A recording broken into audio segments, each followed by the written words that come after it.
Kisah-kisah yang disampaikan ini adalah berdasarkan daripada novel seram terkenal tahun 80-an, iaitu Bercakap dengan Jin Jilid 2, arahan daripada Tamajalis. Anggaplah cerita-cerita dalam ini sekadar hiburan semata-mata, dan jika ada kesamaan, jadikanlah pengajaran kepada kita semua. Sekian, terimalah kisah berikut. Siri 32, Bomoh Hujan Kena Uji, Bahagian 1. Suara jeritan itu bergema ke seluruh kampung melepasi puncak Gunung Tunggal. Datuk terus mencacakkan buluh runcing ke dada bumi dan melipatkan kaki seluar ke sebelah kiri separas lutut. Datuk duduk mencangkung dengan tapak tangan kirinya terletak di atas bahagian buluh runcing. Mulutnya terus bergerak, membaca sesuatu. Ketua kampung masih belum sedarkan diri. Saya lihat kaki Osman bergerak-gerak lemah. Kedua belah tangannya menguatkan dahan dan dedaun yang menutupi tubuhnya. "Bangun!" bisik saya pada Osman dan memberitahu padanya supaya jangan bertanya sesuatu. Osman patuh dengan permintaan saya itu, tapi wajahnya masih pucat lesih. Waktu saya menoleh ke kanan kembali, saya lihat Datuk sudah berdiri dengan kedua belah tangannya lurus mengarah ke rumah papan beratap rumbia. Mukanya nampak berpeluh. Bila Datuk menjatuhkan kedua belah tangannya, saya terdengar satu letupan macam orang memukul bumi dengan pelepah pisang. Serentak dengan itu, saya lihat api mula berbunga di tulang bumbung rumah. Api itu terus marak dengan hebatnya. Bahang dari api itu terasa panas memukul wajah saya. Kulit muka rasanya bagaikan terbakar. Cahaya api dari bumbung rumah itu menerangi kawasan tempat kami berteduh. Api terus menjulang ke langit dengan hebat bersama bunyi letupan kecil yang sambung menyambung. Tidak sampai 2 jam, rumah papan beratap rumbia itu terus menjadi abu. Ketua kampung pun tersedar dari pingsan. "Kenapa panas sangat ni?" tanya ketua kampung. "Itu," saya menunjukkan ke arah rumah yang sudah menjadi bara dengan jari telunjuk. Biji mata ketua kampung terbeliak. "Siapa yang bakar?" tanyanya lagi. "Terbakar sendiri," kata saya. Ketua kampung mengerutkan dahi sambil menggaru batang leher. Datuk pun mencabut buluh runcing yang ditanam ke bumi. Datuk melihat bahagian bawah buluh yang sudah ditajamkan itu. Memang terdapat kesan-kesan darah pada buluh itu. Datuk menghilangkan kesan darah pada hujung buluh dengan menikamkan buluh itu pada batang pisang emas yang baru tumbuh jantung. Bila Datuk mahu mencabut buluh dari batang pisang, saya dan Osman serta ketua kampung disimbah dengan air dari arah belakang. Saya tidak dapat memastikan dari mana arah air itu datang, sama ada dari sebelah kanan atau kiri kerana malam terlalu gelap. Di langit kelihatan bintang-bintang bertaburan di mana-mana. Angin malam bertiup agak keras membuatkan badan saya menggeletar kesejukan. Saya tidak dapat menganggap dengan tepat pukul berapa ketika itu. Tetapi berdasarkan arah tiupan angin yang bergerak dan awan bersisik ikan di langit, saya agak waktu itu sudah pukul 4 pagi. Suara pungguk dan lolongan anjing liar sudah tidak kedengaran lagi.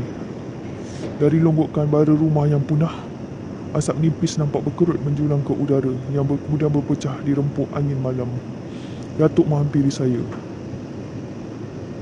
"Kau kena simbah air, Tamar." "Ya, Tok." "Cuba kau cium lengan kiri kau. Ada bau busuk tak?" Saya pun ikut perintah Datuk. Walaupun perintah itu ditujukan kepada saya, tetapi ketua kampung dan Osman turut sama mencium lengan kiri masing-masing. "Busuk macam bau bangkai," jawab mereka serentak, dan saya pun anggukkan kepala. Setuju dengan apa yang dikatakan oleh ketua kampung dan Osman. Datuk menyuruh kami bertiga berdiri di bawah pohon pisang emas yang baru tumbuh jantung. Kami disuruh berdiri dengan menemukan bahu masing-masing. Sesudah itu, Datuk menyuruh saya melihat ke arah utara, ketua kampung ke arah selatan dan Osman ke arah barat. Dengan keadaan itu, kami tidak dapat memandang wajah satu sama lain.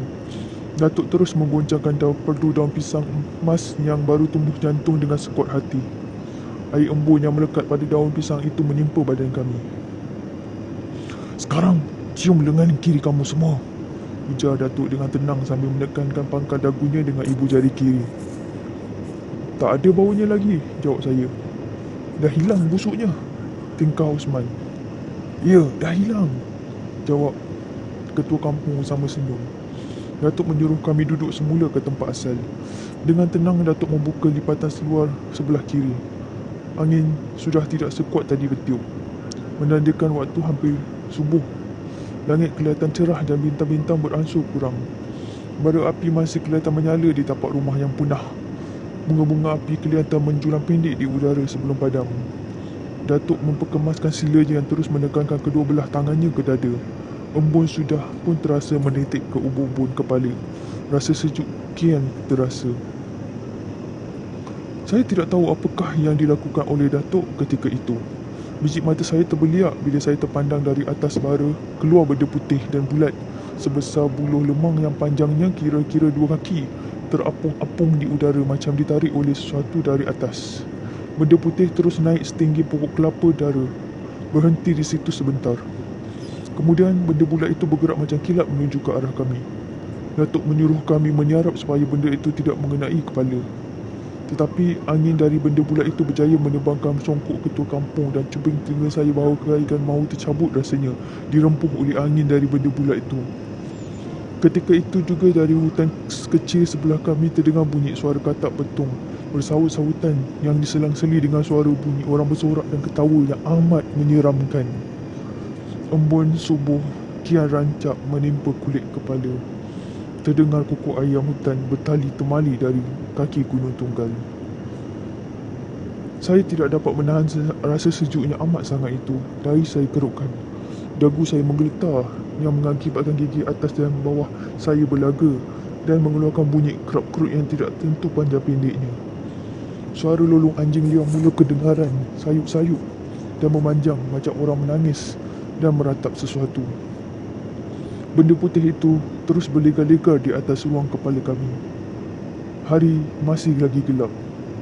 Dalam keadaan yang agak gawat itu, saya lihat Datuk berguling-guling atas tanah menuju ke pangkal pisang yang baru tumbuh jantung. Datuk duduk sambil menyandarkan badannya pada perdu pisang itu. Datuk merasa selamat kerana benda putih yang bergerak di awang-awangan itu tidak memburunya. Datuk segera berdiri sambil menekapkan kedua belah tangannya ke cuping telinga kiri dan kanan, macam orang mahu melakukan azan. Lebih kurang 2-3 minit Datuk berkeadaan demikian. Akhirnya, dia datang ke kawasan lapang. Benda putih itu meluru ke arah Datuk. Datuk tidak melarikan diri, malah berdiri dengan gagah di situ. Kedua belah tumit kakinya tidak jejak ke bumi dan lutut kanannya dibengkokkan sedikit. Bila benda putih itu berada betul-betul di ubun kepalanya, dengan segera Datuk membuka kain merah yang melilit kepalanya. Benda putih itu terus mengelilingi tubuh badan Datuk sambil mengeluarkan suara berdengung macam suara ayam kampung kena jolok. Kerana terlalu cepat dan ligat benda putih itu berpusing mengelilingi tubuh Datuk, saya tidak dapat melihat Datuk dengan jelasnya. Dengan sekelip mata sahaja saya lihat Datuk terhoyong-hayang macam ditolak sesuatu. Hati saya menggelabah. Saya tahu Datuk sedang berjuang menentang sesuatu. Ada niat menolongnya, tapi saya tidak berdaya bergerak. Tempurung lutut dan sendi-sendi kaki saya terasa bagaikan longgar sekali. Ketika itu, ada cahaya terang mula bangkit di kaki langit. Keadaan hari mula berangsur cerah. Datuk masih lagi terhoyong-hayang tak tentu arah. Tetapi di tangannya masih terlekat kain merah. Datuk bertempik dengan sekuat hatinya sambil melompat setinggi 3 kaki. Ketika Datuk melompat itu, dia memukul benda putih itu dengan ikat kepalanya. 2 kali lompat, 2 kali pukul tidak mendatangkan sebarang kesan pada benda putih itu. Datuk kelihatan letih dan tak bermaya. Saya lihat Datuk rebah ke bumi sambil terbatuk-batuk. Mukanya pucat. Datuk mencium bumi sambil membengkokkan badannya, tak ubah macam kucing yang bersedia untuk menerkam tikus. Kemudian Datuk melompat untuk kali ketiga dan terus memukul benda putih itu dengan kain ikat kepalanya sekuat hati. Hari mula beransur-ansur samar-samar. Di kaki langit, cahaya putih mula kelihatan dengan jelas.